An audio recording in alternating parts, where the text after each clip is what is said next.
ముందుగా అందరికీ సంక్రాంతి శుభాకాంక్షలు. పిండి వంటలతో చుట్టాల సందడితో అందరూ చాలా హ్యాపీగానే ఉన్నారనుకుంటున్నాను. మీరు మీ కుటుంబ సభ్యులంతా పండగ రోజే కాదండి, ఎల్లప్పుడూ ఇలానే సంతోషంగా ఉండాలని మనస్ఫూర్తిగా కోరుకుంటున్నాను. ఇవాల్టి వీడియో వచ్చేసి సంక్రాంతికి ఇంట్లో పనులతో పాటు చిన్న షాపింగ్ విశేషాలు కూడా ఈ వీడియోలో మీతో షేర్ చేసుకుంటాను.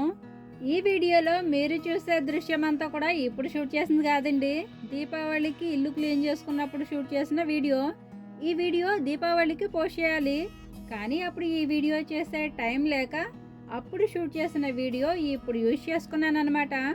సంక్రాంతికి కూడా డీప్ క్లీనింగ్ చేశానండి, అప్పుడు క్లీన్ చేసిన వీడియో పోస్ట్ చేయడానికే టైం లేదు. ఇప్పుడు మళ్ళీ షూట్ చేయడం దేనికని, అది ఇది క్లీనింగ్ వీడియోనే కదా అని టైం లేక ఈ వీడియోనే పోస్ట్ చేసేసానండి. పనికిరాని వస్తువుల్ని రీయూజ్ చేసుకున్నట్టు, టైం వేస్ట్ కాకుండా టైం సేవ్ చేసుకున్నట్టు పాత వీడియోస్ని కూడా ఇలా వాడుకోవచ్చని నాకు ఇప్పుడే తెలిసిందండి. బహుశా నాతో పాటు మీకు కూడా ఇప్పుడే తెలిసి ఉంటుంది. మీతో షేర్ చేసుకోవాల్సిన చాలా వీడియోస్ పెండింగ్లో ఉన్నాయండి. వీడియోస్ తీసి తీసి ఫోన్ మెమరీ ఫుల్ అయిపోయి డిలీట్ చేయాల్సి వస్తుంది తప్ప రికార్డ్ చేద్దామంటే టైమే కుదరట్లేదు. ఈ వీడియో నేను అమ్మాళ్ళ ఇంటి దగ్గర రికార్డ్ చేస్తున్నానండి. ప్రీవియస్ వీడియోలో చెప్పాను కదండి, సండే అమ్మాళ్ళ ఇంటికి వెళ్తున్నామని.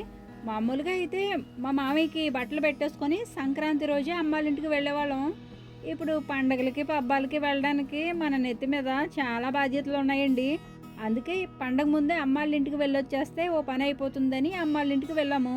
పండగ ముందే అమ్మాళ్ళ ఇంటికి ఎందుకు వెళ్ళామంటే, ఇంటి దగ్గర సంక్రాంతికి చేయాల్సిన పనులన్నీ ఎలాగో పూర్తయిపోయాయి. వచ్చిన ఆర్డర్స్ కొరియర్ చేయాలన్నా పబ్లిక్ హాలిడేస్ కాబట్టి 13, 14, 15 సంక్రాంతి సెలవులు కాబట్టి కొరియర్ సర్వీసులు క్లోజ్ అయి ఉంటాయి. ఈ టైంలో ఖాళీగా ఉండే కంటే అమ్మాళ్ళ ఇంటికి వెళ్ళి మనం పండించుకున్న ధాన్యపు బస్తాలు గుమ్మడికాయలు తెచ్చేసుకుంటే ఓ పని అయిపోతుంది కదా అని అమ్మాళ్ళ ఇంటికి వెళ్ళామండి. మన కస్టమర్స్లో చాలామంది ముడి అటుకులు అడుగుతున్నారండి. ఇంకో 2-3 వారాల్లో ముడి అటుకులు కూడా ఆడించాలి. మీరు అనుకోవచ్చు, సుమా అమ్మాళ్ళ ఇంటికి వెళ్ళావు కాబట్టి అమ్మాళ్ళ ఇంటి దగ్గర వీడియోస్ షూట్ చేయొచ్చు కదా, బిజినెస్ స్టార్ట్ చేసిన దగ్గర నుండి ఆల్మోస్ట్ బిజినెస్ వీడియోసే పెడుతున్నావని. అమ్మాళ్ళ ఇంటి దగ్గర వాతావరణం మీరు ఎంత ఇష్టపడతారో నాకు తెలుసండి, కానీ బిజినెస్ వీడియోస్ చేయడం తప్పదండి. వారానికి 2 వీడియోసే పోస్ట్ చేస్తున్నాను కాబట్టి మన ప్రోడక్ట్స్ మార్కెటింగ్ చేసుకోవాలంటే కొన్ని రోజుల పాటు నేను ఇబ్బంది పడుతూ మిమ్మల్ని కూడా ఇబ్బంది పెట్టాల్సి వస్తుంది. ఒకవేళ నేను బిజినెస్ వీడియోసే పెట్టాను అనుకోండి, కొంచెం అర్థం చేసుకొని చూసినా చూడకపోయినా జస్ట్ ఒక లైక్ ఇచ్చి సపోర్ట్ చేయండి చాలు. మంచి ఉద్యోగం సంపాదించాలన్నా, చదువుకునే టైంలో ఎగ్జామ్స్లో మంచి ర్యాంక్ రావాలన్నా, వ్యవసాయమైనా వ్యాపారమైనా ఏ రంగంలోనైనా సరేనండి, మంచి సక్సెస్ రావాలంటే ఎన్నో త్యాగం చేయాల్సి ఉంటుంది. బిజినెస్ స్టార్ట్ చేశాక చాలా విషయాలు తెలుసుకున్నానండి. డబ్బు సంపాదించాలంటే ఆకలి, నిద్ర, పండుగలు, సరదాలు, సంతోషాలు ఎన్నో త్యాగం చేయాల్సి ఉంటుంది. బిజినెస్ స్టార్ట్ చేశాక నా లైఫ్ స్టైల్ మొత్తం మారిపోయిందండి. ఇది వరకు నైట్ 8:30 అయ్యేసరికి పడుకునేవాళ్ళం, ఇప్పుడు 11, 12 అయిపోతుంది. సంపాదన పెరిగితే ఆదాయం కూడా పెరుగుతుంది, కానీ ఏదో కోల్పోతున్నామనే బాధ కూడా ఉంటుంది. ముఖ్యంగా నేనేం తెలుసుకున్నానంటే, ఎంత డబ్బు సంపాదిస్తామో అంత ప్రశాంతతని కూడా కోల్పోతామేమో అనిపించింది. అలాని ముందడుగు వేయకపోతే జీవితం అంతా డబ్బు చుట్టే తిరుగుతుంది. అంతెందుకండి, ఈరోజు జరుపుకుని ఈ పండగ చేసుకోవాలన్నా సరే డబ్బే కావాలి. ప్రతిరోజు చెద్దన్నం తిని కూలి పని చేసుకునే వాళ్ళకైనా కనీసం పండగ రోజు అయినా కొత్త బట్టలు కొనుక్కొని నచ్చిన పిండి వంటలు వండుకొని సరదాగా పండగ చేసుకోవాలన్నా సరే డబ్బే కావాలి. ఈ వీడియో రికార్డ్ చేసే టైంలో అమ్మాళ్ళ ఇంటి దగ్గర ఉన్నానండి. ఇంటి దగ్గర అమ్మమ్మ, అమ్మ వాళ్ళు, పిన్ని వాళ్ళు, చెల్లి వాళ్ళు సరదాగా అందరూ కబుర్లు చెప్పుకుంటూ ఒకే చోట ఉన్నారు. నేనేమో ఏవేవో ఆలోచనలు బుర్రలో పెట్టేసుకొని ఈ వీడియో రికార్డ్ చేసుకోవడానికి చేలోకి వచ్చేసాను. ఒకవేళ నేను వాళ్ళతో సరదాగా టైం స్పెండ్ చేస్తే ఈ వారం వీడియో పోస్ట్ పోన్ అయిపోతుంది. ఇప్పటికే బిజినెస్ స్టార్ట్ చేశాక మన ఛానల్కి రీచ్ పడిపోయింది. వారానికి 2 వీడియోస్ కూడా పెట్టలేకపోతే అసలు నేను ఎందుకు ఈ యూట్యూబ్ ఛానల్ స్టార్ట్ చేశానో దాని అర్థమే మారిపోద్ది. సరేనండి, సంక్రాంతికి ఇంటి దగ్గర క్లీనింగ్ మొత్తం చేసేసాక మేడ కూడా నీట్గా తుడిచేసి శుభ్రంగా కడిగేసాము. కొత్తగా చూసేవాళ్ళు ఈ మేడ మాదనుకున్నారు. ప్రస్తుతానికి ఇంకా అంతటి అదృష్టం రాలేదులేండి. మీ దయ వల్ల మీ అందరి సపోర్ట్ ఏ నాటికి ఇలానే ఉంటే త్వరలోనే మేడ కట్టేసుకుంటాము.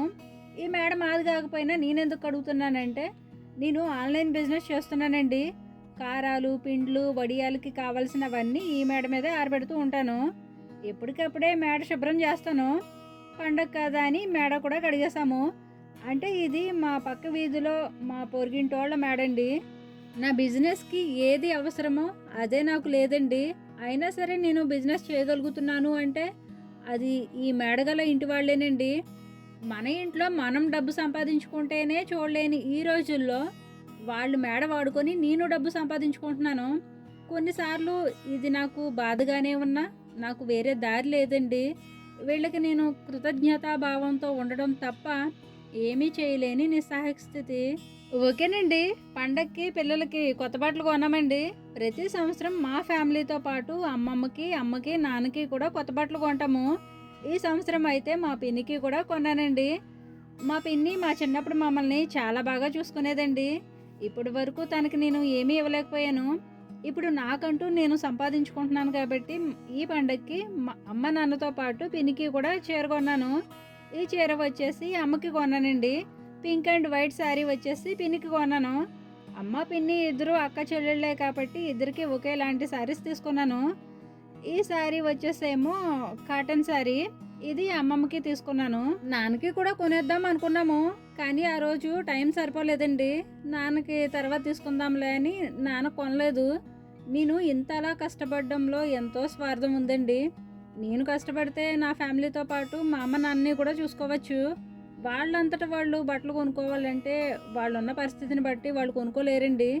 నెత్తి మీద ఎన్నో బాధ్యతలు ఉన్నాయని చెప్పాను కదండి. అందులో అమ్మ, నాన్నని చూసుకోవడం కూడా నా బాధ్యతేనండి. అమ్మ వాళ్ళకి కొనే బట్టలతో పాటు అత్తయ్యకి, మా ఆడపడుచుకి కూడా కొనేసేదాన్నండి. నేను కొంటే సింపుల్గా ఉన్నవే కొంటానండి. అవేమో మా అత్తయ్యకి, మా ఆడపడుచుకి నచ్చవన్నమాట. డబ్బులు ఇచ్చేస్తే వాళ్ళకి నచ్చినవి వాళ్ళు కొనుక్కుంటారు కదా అని డబ్బులు ఇచ్చేసాను. ఇక సంక్రాంతికి అమ్మాళ్ళ ఇంట్లో చేయాల్సిన కొన్ని ప్యాచ్ వర్క్లు ఉంటే ఓవైపు అవి చేసుకుంటూ ఇంకోవైపు వ్యవసాయానికి సంబంధించిన పనులతో నాన్న బిజీగా ఉన్నారండి. అమ్మ కూడా సంక్రాంతి పనులతో బిజీగానే ఉందండి. అయినా సరే అమ్మ మా కోసం కొన్ని పిండి వంటలు కూడా చేసింది. వాటి గురించి అయితే తర్వాత వీడియోలో షేర్ చేస్తాను. అమ్మాళ్ళ ఇంటికి వెళ్ళిన తర్వాత మన చేలో పండిన ధాన్యం అంతా వర్కర్స్ని పెట్టుకొని ట్రాక్టర్తో చేలో నుంచి అమ్మాళ్ళ ఇంటికి తెచ్చేసామండి. ఈ సంవత్సరం అయితే 70% వ్యవసాయ పనులన్నీ అమ్మ, నాన్నే చూసుకున్నారండి. ఇది వరకు అయితే దగ్గరుండి చూసుకునేవాళ్ళం. కానీ ఇప్పుడు అస్తమాను రావడానికి టైం కుదరట్లేదండి. సంక్రాంతి గురించి నా మాటల్లో చెప్పాలి అంటే సంక్రాంతి అంటే మన తెలుగోళ్ళ సంస్కృతి సంప్రదాయాలు తెలియచేసే పండగ మాత్రమే కాదండి. పాడి పంటలతో, దేశం సిరి సంపదలతో సస్యశ్యామలంగా ఉండడానికి రైతు పడే కష్టాన్ని గుర్తించే పండగే సంక్రాంతి పండగ. రైతు చెమటూర్చి కష్టపడి పండించిన పంటంతా ధాన్యపు రాసులుగా ఇంటికి వచ్చే ఈ శుభ సందర్భంలో మరొక్కసారి మీ అందరికీ సంక్రాంతి శుభాకాంక్షలు. మా సంక్రాంతి పండుగ ఎలా జరిగిందో, అమ్మ మా కోసం ఏమేమి పిండి వంటలు చేసిందో, మేము మాడపడుచు కోసం ఏమేమి పిండి వంటలు చేసామో తర్వాత వీడియోలో షేర్ చేస్తాను. ఫైనల్గా ఇవాల్టి వీడియో ఇంతేనండి. వీడియో లాస్ట్ వరకు చూసుంటే కనుక ఈ వీడియోపై మీ అభిప్రాయం ఏమిటో కామెంట్ చేసి మీకు ఈ వీడియో నచ్చితే తప్పకుండా లైక్ చేయండి. అలాగే ప్రోడక్ట్స్ కోసం ఎవరైనా కాంటాక్ట్ అవ్వాలి అనుకుంటే స్క్రీన్ మీద కనిపిస్తున్న వాట్సాప్ నెంబర్కి కాంటాక్ట్ అవ్వండి. ఓకేనండి. మరో మంచి వీడియోతో మళ్ళీ వస్తాను. ఉంటానండి. నమస్తే.